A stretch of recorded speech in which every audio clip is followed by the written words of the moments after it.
Il y a un endroit dont très peu osent parler sérieusement.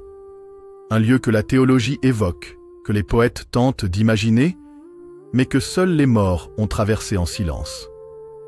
Ce lieu, c'est le paradis.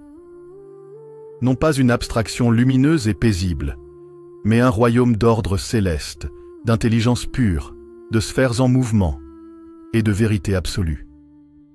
Un monde si proche de Dieu qu'il brûle de lumière. Un monde que Dante Alighieri a osé décrire, avec une précision presque divine. Dans un monde obsédé par l'enfer, par les ténèbres et le chaos, très peu ont prêté attention à ce qu'il y a au sommet de la montagne de l'âme. Et pourtant, c'est là que tout se joue. Car ce n'est pas la damnation qui définit l'homme. C'est la manière dont il aspire à la lumière.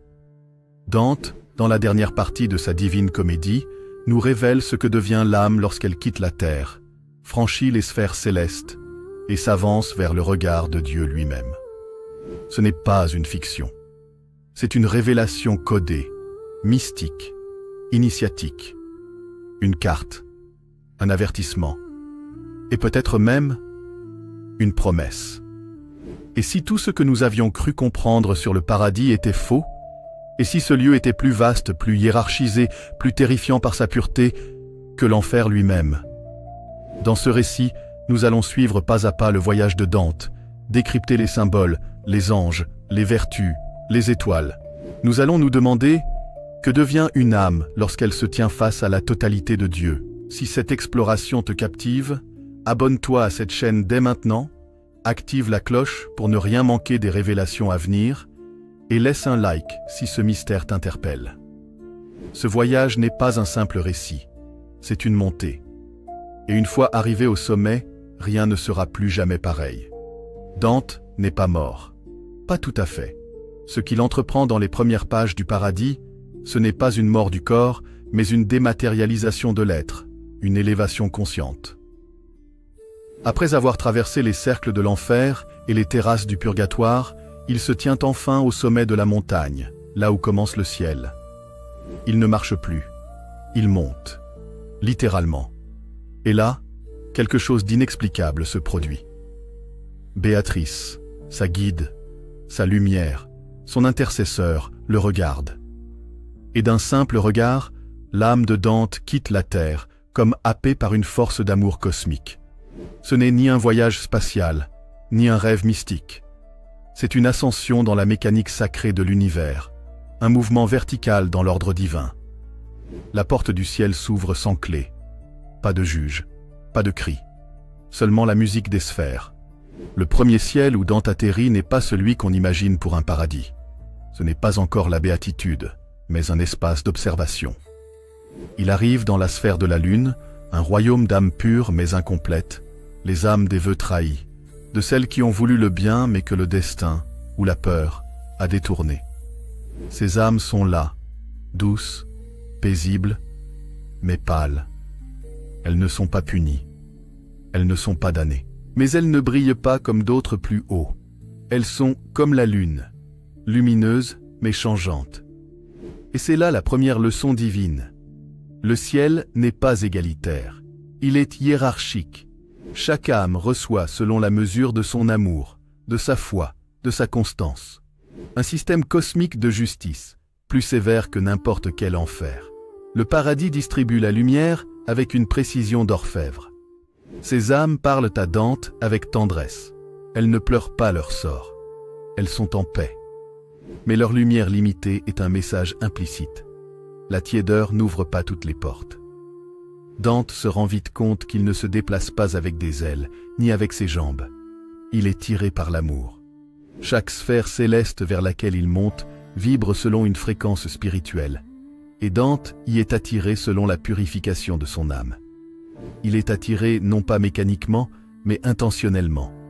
L'amour devient une gravité mystique. Et cette loi de l'amour n'est pas sentimentale. C'est la structure même de l'univers. Ce que les physiciens décrivent aujourd'hui comme force fondamentale, Dante les décrit comme des amours fondamentaux. Tout est mu par l'amour divin, celui qui tire les planètes, les anges, les cœurs. Dante, à mesure qu'il s'élève, s'allège. Son corps devient plus fluide, sa pensée plus lumineuse. Il commence à entendre la musique des sphères, cette harmonie parfaite chantée par les corps célestes. Chacune de ces sphères chante une note dans la symphonie de Dieu. Dante atteint la sphère de Mercure. Ici résident ceux qui, sur terre, ont fait le bien par désir de gloire. Ce ne sont pas des pécheurs, ce sont des bâtisseurs, des empereurs, des juges justes. Ils ont œuvré pour la paix et l'ordre. Mais leur moteur profond était la reconnaissance. Et Dieu, dans sa justice parfaite, ne punit pas, mais récompense à la mesure exacte. Ces âmes brillent, mais pas autant que celles qui ont tout donné sans rien attendre. La gloire terrestre est, dans le paradis, une lumière tamisée. Dante rencontre ici l'empereur Justinien, qui lui raconte l'histoire de l'Empire romain, non comme une suite de batailles, mais comme une volonté divine d'ordonner le monde. L'histoire humaine prend une dimension sacrée. Chaque empire, chaque chute, chaque loi a été guidée par Dieu, même dans les erreurs apparentes. Mais ces âmes, aussi glorieuses soient-elles, n'ont pas tout atteint. Leur lumière est grande, mais leur amour n'était pas absolu. Dante découvre une vérité qu'aucun théologien n'avait osé écrire. Dans le paradis, on ne parle pas avec des mots. Les âmes parlent avec leur lumière. Leurs visages s'illuminent, se transforment, deviennent étoiles, rosaces, flammes. Leur clarté est leur discours. Et leur proximité à Dieu se lie dans la puissance de leur rayonnement. Plus elles sont proches du centre divin, plus elles sont transparentes à la vérité. La lumière n'est pas métaphore. Elle est langage, justice, essence. Il n'y a pas de dissimulation possible dans la sphère divine. Et cette clarté absolue brûle davantage que toutes les flammes infernales. Dante doit s'habituer. Ses yeux d'homme ne sont pas faits pour cette clarté. Il vacille. Mais Béatrice, guide douce et sévère, le fortifie avec son regard. Car ici, la vision de la lumière est un test. Celui qui ne supporte pas la vérité ne peut pas monter. Il reste figé. Dante atteint la sphère de Vénus, celle des âmes amoureuses, celles qui ont aimé avec intensité, parfois avec désordre, mais toujours avec sincérité. Il y retrouve Charles Martel, un prince éclairé, et d'autres figures nobles. Ici, Dante comprend que même les amours imparfaits peuvent devenir divins, s'ils sont transformés par le repentir et la grâce. Mais ce qui est bouleversant, c'est que rien n'est effacé. Les souvenirs, les erreurs, les passions terrestres, tout est là, mais transfiguré, purifié, rendu beau. L'âme ne perd pas son humanité, elle la dépasse. La sphère de Vénus lui montre que Dieu n'efface pas les histoires, il les élève. Le paradis n'est pas un oubli, c'est une mémoire parfaite, transmuée en lumière. Dante commence à entrevoir un plan. Chaque sphère est un miroir de l'intelligence divine. Les vertus sont réparties selon une structure céleste où tout a un sens. La lune, la fidélité incomplète Mercure, la justice mêlée de vanité Vénus, l'amour humain transformé, et ainsi de suite. Chaque ciel est une facette de Dieu, un reflet d'une de ses perfections. Et Dante, en bon initié, comprend que l'âme monte selon sa capacité à comprendre l'amour. Ce n'est pas une ascension physique, c'est une montée dans la connaissance et dans la clarté. Mais il y a un paradoxe terrible. Plus on monte, plus la lumière devient intense, et plus elle devient difficile à supporter. Ce que Dante découvre, c'est que le paradis n'est pas facile. Il demande de mourir à soi-même, encore et encore. Car voir Dieu, ce n'est pas jouir passivement, c'est brûler dans l'évidence. La béatitude est un feu qui ne détruit pas, mais qui révèle tout. Le paradis de Dante n'est pas une prairie où tout le monde se retrouve dans une joie molle. C'est un ordre immuable, vibrant, effrayant de justesse. Une hiérarchie de lumière où chaque âme brille selon sa capacité d'amour. Et Dante, encore au début de son ascension, comprend que ce qu'il attend plus haut ne sera pas un simple bonheur, mais une confrontation sublime avec la totalité. Il n'y a pas de bruit, pas de souffle, pas de vent. Et pourtant, Dante monte encore. Une montée qui ne ressemble à rien de ce que connaît la Terre. Ce n'est plus une élévation, C'est une transmutation. Lui qui croyait avoir déjà vu la lumière dans la sphère de Vénus, n'a encore rien vu. Car ce qui s'ouvre devant lui à présent, c'est le ciel du soleil. Et le soleil, ici, ne brûle pas. Il illumine depuis l'intérieur. Le soleil, dans la Divine Comédie, est le siège des sages, des docteurs, des philosophes, des penseurs dont la sagesse a été un chant à Dieu. Dante n'est pas accueilli par des anges, ni même par des prophètes. Il est reçu par une couronne de lumière vivante, tournoyante, organisée comme une chorégraphie céleste. Chaque lumière est une âme, mais chacune possède une densité intellectuelle inouïe. Elles parlent, non pas avec des mots, mais avec la clarté de leur connaissance. Et parmi elles, une flamme s'approche, plus rayonnante que les autres. Saint Thomas d'Aquin. Il ne parle pas de morale. Il ne récite pas la doctrine. Il explique à Dante l'harmonie divine cachée derrière l'univers. Thomas d'Aquin révèle que dans le paradis, la connaissance n'est pas un privilège élitiste, mais un organe spirituel. Plus une âme connaît, plus elle voit. Plus elle comprend, plus elle aime. Et plus elle aime, plus elle monte. Ici, l'intellect n'est pas froid. Il est feu et passion. Car comprendre Dieu, c'est s'unir à lui. Et l'intelligence devient une forme d'adoration. Pas une compréhension analytique, mais une vision pénétrante de ce que Dante appelle la vérité toute nue. La couronne de lumière tourne autour de lui, en silence, comme une danse de photons sacrés. Chaque sage parle, et chacun complète le précédent. Albert le Grand, Boès, Isidore de Séville, Bède le Vénérable, Gratien, Anselme, Bonaventure. Une constellation d'esprits, unis dans la gloire d'une même pensée. Mais Dante découvre une chose troublante. Certains de ces sages n'étaient pas chrétiens. Dans une sphère plus haute, il entendra le nom de Trajan, empereur païen, sauvé par la prière d'un saint. Et ici, il entrevoit Salomon, dont la sagesse éclaire même les anges. Ce que Dante murmure à travers ses vers, c'est une idée radicale pour son époque, que la vérité de Dieu dépasse les églises. Que certaines âmes, sans connaître le Christ par le nom, l'ont connu par la lumière. C'est une théologie dangereuse, cachée dans les interstices de sa comédie. Le paradis est plus vaste que la religion. La sagesse authentique ouvre les portes du ciel. Dans ce ciel, Dante aperçoit l'architecture divine, ce qu'il appelle l'ordre des hiérarchies angéliques. Saint Thomas lui enseigne que les cieux ne sont pas une suite chaotique d'extase. Ils sont orchestrés. 3 grandes hiérarchies, 9 chœurs angéliques, les séraphins, les chérubins, les trônes, jusqu'aux anges les plus proches de l'humain. Chaque ordre angélique reflète un attribut de Dieu. Chaque sphère correspond à une vertu. Et dans cette géométrie sacrée, Dante entrevoit le plan caché du monde terrestre. Ce que nous appelons hasard est en réalité musique. Ce que nous appelons souffrance est souvent décalage avec la note céleste. Un moment étrange survient. Dante pose une question à Béatrice, qui lui répond en silence. Mais il comprend. Car dans ce monde, le silence dit ce que les mots abîment. Il comprend que certaines vérités ne peuvent être dites qu'en étant vues. Et dans ce silence vibrant, il reçoit une révélation terrible. L'homme est libre, mais son destin est inscrit dans une trame cosmique d'amour. Même les chutes font partie de la montée. Il n'y a pas de perdu absolu, seulement des âmes qui ont refusé de monter. Et ce savoir le bouleverse, car il n'est plus seulement un témoin. Il est un initié.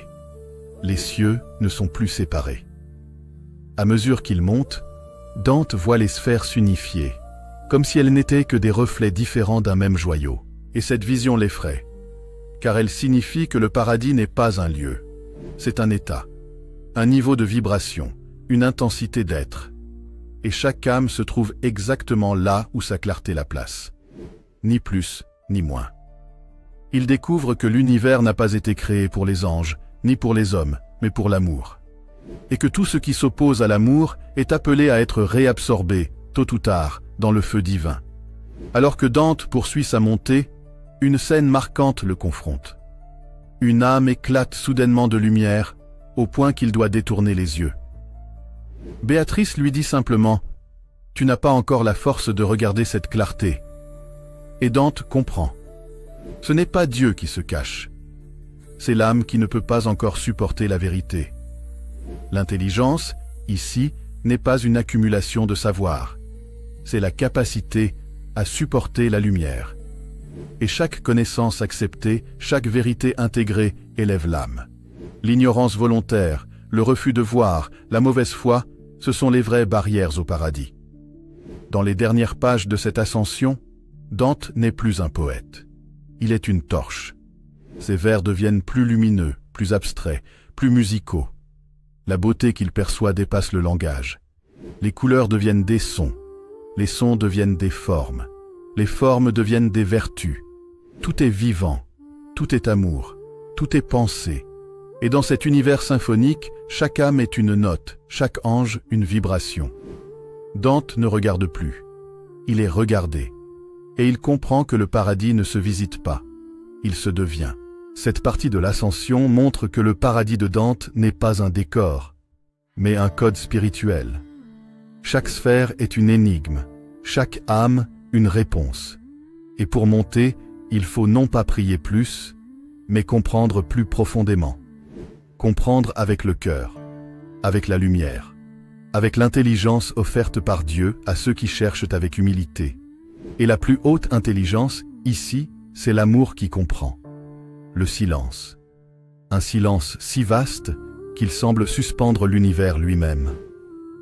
Et pourtant, dans ce silence, Dante entend plus que jamais. Il a traversé les sphères de l'amour, du savoir et des vertus. Mais à présent, ce qui s'ouvre devant lui est un mystère effrayant. Ce n'est plus la lumière joyeuse du soleil, ni la musique douce des cieux inférieurs. Il entre dans les sphères de Mars, Jupiter et Saturne. Et c'est là que le paradis lui montre sa face la plus dérangeante et la plus vraie. Quand Dante atteint la sphère de Mars, il voit dans le ciel une croix lumineuse faite d'âmes étincelantes. Chaque âme est un martyr, un chevalier, un combattant de Dieu. Et elles chantent une musique si puissante qu'elle semble faire frissonner l'espace. Ici, ce ne sont plus les sages qui dominent, mais les héros. Des âmes qui ont défendu la foi, parfois dans la guerre, parfois dans la parole, parfois dans le sacrifice total. Et l'un d'eux s'approche. Son nom, Cacciaguida, l'arrière-grand-père de Dante. Ce n'est pas un détail anecdotique, car Cacciaguida n'est pas juste un ancêtre. Il est le pont entre la terre et le ciel. Il parle à Dante non comme un guide, mais comme un prophète. Cacciaguida révèle à Dante ce que nul n'a osé lui dire jusqu'à présent. Il ne lui décrit pas la gloire divine. Il lui annonce l'exil, le rejet, l'humiliation, l'injustice, la douleur. Il lui dit que ses écrits seront mal compris, que ses amis le trahiront, que ses ennemis le maudiront. Mais surtout, il lui dit ceci: ton voyage dans le paradis n'est pas une récompense, mais une mission. Et c'est là que le choc se produit. Le paradis ne protège pas. Il révèle. Il ne console pas toujours. Il confie une charge. Et à l'instant même où Dante contemple la lumière de Dieu, il reçoit la plus amère des vérités. Voir la lumière ne t'épargne pas les ténèbres. Comprendre la justice divine ne t'évitera pas l'injustice humaine. Le ciel de Jupiter brille d'une lumière blanche et pure. Mais à l'intérieur de cette lumière, un aigle colossal se forme. Un aigle fait d'âme. Et chaque plume de cet aigle est une âme d'un roi ou d'un empereur juste, bon, équilibré. Un aigle symbolique, car Jupiter est la sphère de la justice divine. Mais cette justice-là est plus étrange qu'on ne le croit. Parmi ces âmes, Dante reconnaît Trajan, empereur romain païen, sauvé par un miracle. Éryphée, un Troyen de l'Antiquité, jamais baptisé, mais sauvé pour sa justice. Et là, Dante est bouleversé. Comment des âmes non chrétiennes peuvent-elles être dans le paradis? Comment la justice divine juge-t-elle? Et l'aigle lui répond sans détour: ô homme, ton esprit est trop petit pour saisir la grande mère de la justice divine. Cette phrase claque. Elle est un avertissement. La justice divine n'est pas humaine. Elle voit dans les cœurs, pas dans les dogmes. À ce stade, Dante est presque aveuglé. Mais c'est dans cette lumière que Béatrice lui révèle le secret le plus déstabilisant. Dieu sait tout. Dieu voit tout. Mais l'homme est libre. Comment cela est-il possible? Si Dieu sait, alors pourquoi laisser l'homme chuter? Pourquoi permettre les crimes, les guerres, les abus de pouvoir, l'oubli du pauvre, la torture des innocents? Béatrice ne répond pas comme un théologien. Elle montre. Elle conduit Dante dans la sphère de Saturne, celle des contemplatifs. Et là, aucune parole n'est prononcée. Les âmes montent et descendent en silence, sur une échelle d'or suspendue dans l'éther. Et Dante comprend par l'intuition. Le silence de Dieu n'est pas absence, c'est respect. Dieu ne hurle pas, il attend. Car chaque âme est une étoile possible. Mais certaines refusent de briller. Dans cette contemplation, Dante vit ce qu'aucun homme ne devrait voir. Il entrevoit les âmes qui n'ont pas encore choisi leur lumière. Les âmes entre deux mondes. Celles en suspens, dans ce que les mystiques appellent la praeparatio, l'attente d'un éveil. Et il comprend alors que le jugement de Dieu n'est pas un couperet immédiat, mais un processus mystérieux, d'une lenteur infinie et d'une profondeur insondable. Et là, au bord du vertige, Dante s'effondre. Il doute, il pleure, il a peur, il veut revenir en arrière. Mais Béatrice lui dit « Lève les yeux, ce n'est pas la fin, ce n'est qu'un seuil. » Soudain, le ciel change. Le décor céleste se transforme. Les sphères disparaissent. Le mouvement se dissout. Et apparaît une forme inconnue, majestueuse, bouleversante. Une immense rose de lumière. Chaque pétale est une âme. Chaque âme est une lumière. Et cette rose n'a pas de tige, pas de racines, pas de terre. Elle est suspendue dans Dieu. Et au centre de cette rose, Marie. La mère, la reine, la première des bénies. Mais surtout, la plus humaine des divines. La rose est la vision la plus puissante du paradis de Dante. Elle n'est pas décorative. Elle est la synthèse de l'amour, de la mémoire et du destin. Face à cette rose, Dante pose la question ultime. Pourquoi certaines âmes ont-elles reçu la grâce et pas d'autres? Pourquoi certaines âmes brillent et d'autres sombrent dans l'oubli éternel? Et là, la réponse tombe. Ce n'est pas un dogme, c'est un choc métaphysique. Tu ne peux pas comprendre ce que tu ne peux pas contenir. La prédestination existe, mais elle n'annule pas la liberté. Et ce mystère, même les anges ne le saisissent pas. La traversée de Mars, Jupiter et Saturne n'est pas une élévation simple, c'est un dépouillement. Dante ne ressort pas de ces sphères plus légers, mais plus lucides. Et cette lucidité est douloureuse. Il sait désormais que la lumière de Dieu n'est pas une chaleur facile, mais un feu qui purifie, et que ce feu consume d'abord l'orgueil, la certitude, le confort. Mais il pressent aussi que ce feu n'est qu'un prélude, car devant lui s'ouvre maintenant le ciel éternel, celui qui ne change pas, celui qui ne tourne pas, celui qui est. Et c'est là que tout va basculer. Le moment est venu. Dante ne monte plus. Il traverse, il fusionne. Les sphères se sont tues. Le silence est total. Même Béatrice ne parle plus. Car il ne s'agit plus de voir avec les yeux, ni de comprendre avec l'esprit. Dante entre dans l'empyrée, là où plus rien ne bouge, car tout est. C'est le ciel de la pure lumière, hors du temps, hors de la matière. Le lieu que même les anges n'osent pas nommer. Et pourtant, c'est ici que se révèle la face de Dieu. Ce que Dante voit ne ressemble à rien de connu. Il ne voit pas un palais, il ne voit pas un trône. Il voit une lumière qui contient toutes les couleurs sans en refléter aucune. Dans cette lumière, des millions d'âmes flottent comme des étoiles fixes. Elles ne bougent pas parce qu'elles n'ont plus besoin d'aller quelque part. Elles sont arrivées. Et au centre de cette mer d'éternité, la rose blanche, infinie, vivante, palpitante. Chaque pétale, une âme. Chaque âme, une bénédiction. Et au cœur de la rose, la lumière la plus pure jamais imaginée. Mais Dante ne peut encore la soutenir. Alors, pour l'aider à comprendre, Béatrice lui montre les trônes. Oui, il y a des trônes au ciel. Mais ce ne sont pas des sièges, ce sont des états de gloire. Chaque saint, chaque âme réalisée a une place, un degré de clarté, une intensité de lumière. Dante aperçoit les apôtres. Il reconnaît Saint Pierre, dont la parole retentit comme un feu. Il entend Saint Jacques, maître de l'espérance. Il est bouleversé par Saint Jean, le disciple bien-aimé, qui a vu l'Apocalypse et vit maintenant dans la paix éternelle. Et il comprend. Ces trônes n'ont pas été attribués par privilège, mais par vérité d'être. Chacun reçoit ce qu'il a été vraiment. Chacun devient totalement lui-même. 3. Béatrice. Disparaît, le passage du visible à l'invisible, et puis un choc. Béatrice disparaît. Dante ne s'y attendait pas. Il se retourne. Elle n'est plus là. Elle ne dit pas adieu.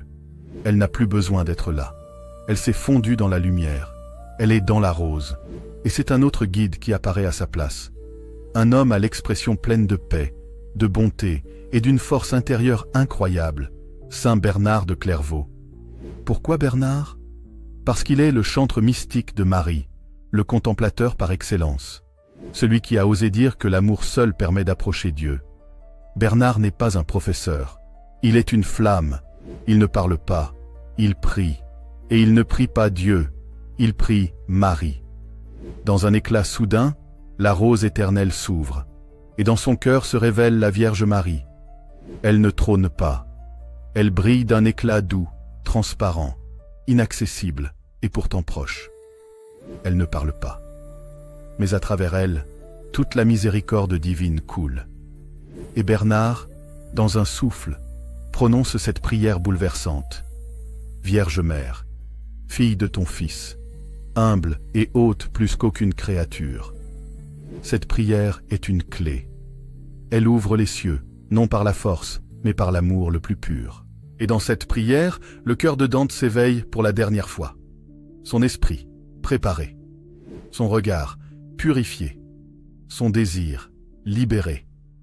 Et c'est alors que cela arrive. Dante voit. Il voit ce que nul œil humain ne peut soutenir. Il voit Dieu. Mais pas un Dieu anthropomorphique, pas un vieillard barbu, ni une force abstraite. Il voit 3 cercles concentriques, de lumière pure. Le premier cercle, le Père, source de tout. Le deuxième, le Fils, reflet parfait. Le troisième, l'Esprit, souffle vivant. Et au centre de ces 3 cercles, une figure humaine. Oui, Dante voit le visage du Christ, enfoui dans le cœur même de la Trinité. Un homme, dans Dieu. Un homme, Dieu. Et là, le choc final. Dante ne peut plus penser. Il cesse d'être un observateur. Il devient. Son esprit est tapé, absorbé, élevé. Et dans cet instant, tout est unifié. Le bien et le mal trouvent leur explication. Le passé et le futur cessent d'exister. Le langage s'éteint. Le « je » s'efface. Il n'y a plus de Dante. Il n'y a que Dieu vivant en Dante. Et dans un murmure d'éternité, il comprend enfin. L'amour qui meut le soleil et les autres étoiles. La dernière phrase de la Divine Comédie. Mais Dante doit revenir. Comme un prophète qui a vu ce que l'on ne doit pas voir. Et ce retour est douloureux. Il revient dans un monde d'ombre, de bruit, d'orgueil. Il revient différent. Car il a vu que Dieu n'est pas une punition ou une récompense. Dieu est l'être même, celui dans lequel tout ce qui est trouve sa place, même ce qui semble perdu. Dante n'est pas un simple poète, c'est un voyant, un messager. Il a traversé l'enfer, gravi le purgatoire et atteint le paradis. Et à travers ce périple, il a répondu à la seule vraie question de l'humanité. Que se passe-t-il après la mort? Sa réponse n'est pas un dogme figé. C'est une symphonie, une vision, une mise en garde et une promesse. Le paradis, pour Dante, ce n'est pas un lieu. C'est un état d'être, un rendez-vous avec l'infini, un retour à la source. Et Dieu? Dieu est ce que l'âme découvre lorsqu'elle cesse de vouloir comprendre pour enfin se laisser aimer. Si vous êtes encore là, c'est que ce voyage vous a touché quelque part, dans l'âme. Merci. Merci d'avoir suivi cette exploration jusqu'à la fin. Merci d'avoir marché, avec Dante, à travers l'ombre et la lumière, du plus profond de l'enfer jusqu'au cœur silencieux du paradis. Ce récit n'était pas une simple histoire. C'était une quête intérieure, un appel à regarder plus haut, plus loin, et peut-être plus vrai. À travers ces mots, vous avez approché ce que tant d'êtres humains ont cherché à comprendre depuis la nuit des temps. Que devient notre âme face à l'Éternel? Et même si Dante a répondu en poète, en mystique, en amoureux du divin, chacun, ici, porte en lui une part de cette réponse.